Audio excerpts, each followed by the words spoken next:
Hi, everybody. Karen Roby and Brandon Vigliarolo for TechRepublic here. We're unpacking some of these things from WWDC now that it's in full gear, Brandon. And you specifically, you were writing about some of the privacy features, some things coming out from that keynote yesterday. Talk a little bit about what stood out to you. Apple's been big on privacy for quite a while, and they've been paying a lot of lip service to user privacy and how they believe privacy is a fundamental human right and all this stuff. And, you know, outside of a couple of mistakes that Apple's made that have led to some data leaks and stuff in the past, they've done a pretty good job of being a privacy first company, I think, at least. And these new privacy features, there's like 5 of them in particular that I want to talk about. And I think that they, again, kind of prove Apple's commitment to being privacy focused.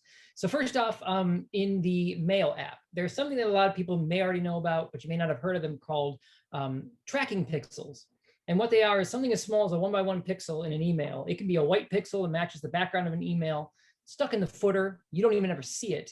You know, it's practically invisible, but inside that pixel is some code that not only delivers your email address to the person tracking it, can also deliver physical location, IP address, and other personally identifying information. And so Apple's going to combat that now with a new thing called Mail Privacy Protection that basically forces, or not forces the Mail app, but basically blocks read receipts, physical location, IP address records, and everything. So it basically counteracts these tracking pixels and renders them useless.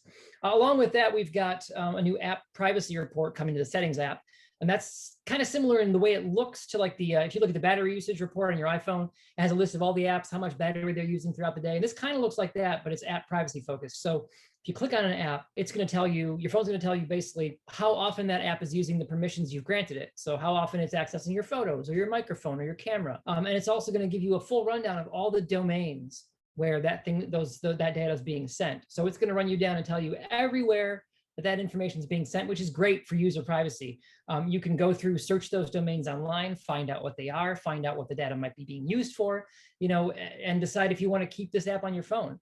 And also Siri is getting a feature which is not just security focused, but usability as well. And chances are this was probably a usability thing first, but there's a privacy effect to this as well. And so that Siri is now going to be doing speech recognition on device as opposed to on Apple's servers. So whenever you make a speech command to Siri, as opposed to sending it off to some server somewhere in Cupertino or whatever, it's going to get recognized right on your device, which means not only is it private and it's not being transmitted or stored, but it's going to be a lot faster. Apple demonstrated some of it in the keynote, and while those demos can be, you know, staged a bit, ideally, if you're trying to have Siri do something like start a timer, you know, open up the weather app, add a calendar event, none of this stuff is going to have to go to a server. It's all going to be done on your phone. It should be quick. It also means that if you lose network access, you're not going to be prevented from doing these things, which is fantastic. I think that would make, I would think that would make a pretty big impact. Oh yeah, I mean, I can't imagine there won't be a massive increase in usability. Along with Apple mentioning there's going to be third-party support for Siri and stuff, I really think they're starting to position Siri as more than just, you know, the iPhone assistant. They're trying to really kind of grow it, which I'm interested to see how that ecosystem grows in the coming months and years. And then there was the iCloud features I was talking about. So there's a new revamp to the iCloud subscription service. I mean, I think a lot of Apple users have this, you know, you pay $1.99 a month to get some extra space in your iCloud. And that service is getting a revamp called iCloud Plus. And so iCloud Plus is going to add 2 big security features, along with a bunch of other new, you know, storage features and everything. And that's going to be something they call a private relay. This is for, now this isn't Safari only, but if you're using Safari on your iPhone, which most of us are because it's the default browser, and you know, it's if you do a search in Spotlight, it's going to use, you know, Safari to search. Basically, if you have iCloud Plus and you're using Safari, it's going to use private relay, which basically encrypts all your traffic and bounces it through 2 separate relays, a lot like a VPN. So it's kind of anonymizing your traffic. So it's going to counter tracking cookies, privacy infringing trackers, and all kinds of stuff like that by anonymizing your data, hiding where you're located and your IP address. And basically, you know, no one, including Apple themselves, they said, is going to be able to tell what you're doing online or where you're transmitting data from. And secondly, there's a new hide my email feature. If you're using iCloud Plus again, you can use a sort of randomly generated email address that will forward to your email. So it's kind of like, you know, Apple can obfuscate your email address now if you're using, you know, the Apple Store, the App Store, you're signing up for apps or whatever through that. You can obfuscate your address to hide it. But this is kind of extending that feature to email itself. So it'll give you a randomly generated address. It isn't gibberish. It's like some, you know, in the demo they were kind of demonstrating, it looked like random stuff like cookie lover 816 or something like that. So it would look kind of legitimate. But the goal is that that's going to forward information to your actual inbox, and you can delete it at any time to basically stop that forwarding and stop having to get that email. So yeah, lots of great new privacy features coming out, and that's I'm pretty excited to see what they're going to do with them here in the near future.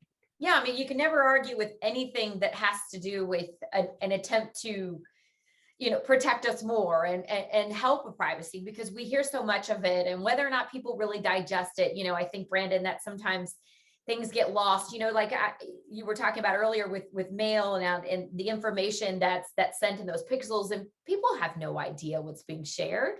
Yeah, and that's the point, right? They're doing it because, like, if you're legitimately trying to get someone's information for the purposes of marketing to them, you don't need to hide a 1x1 pixel in the footer of an email, to suck that information off someone, so you can target things locally or sell the data to a data broker. So it's like, yeah, there's legitimate uses of these kinds of things, but are they being used legitimately by and large?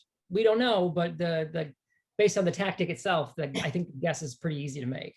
Yeah, I'd say so. And when you think about privacy as a whole, Brandon, with these tech companies, I mean, Apple, as you said, typically has that in the front of their mind as far as trying to keep privacy, really up here, whereas others would say with Facebook and others, it's just not.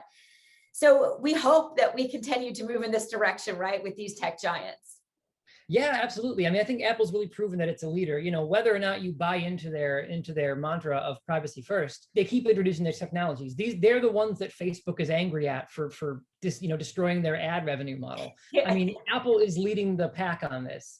So the hope is that, if Apple's going to do this and continue to introduce new things, I mean, the privacy sector in this keynote, there was a long keynote, it was 2 hours long, but the privacy chunk was pretty consistent and pretty long. So, I mean, this is something that they find to be at least important to consumers as a marketing thing or whatever. But whether or not they're doing it because they really believe in privacy or that they simply want to, cater to their market, it doesn't matter. The end result is users are getting more privacy, and that's just a good thing no matter how you swing it or what the motive is.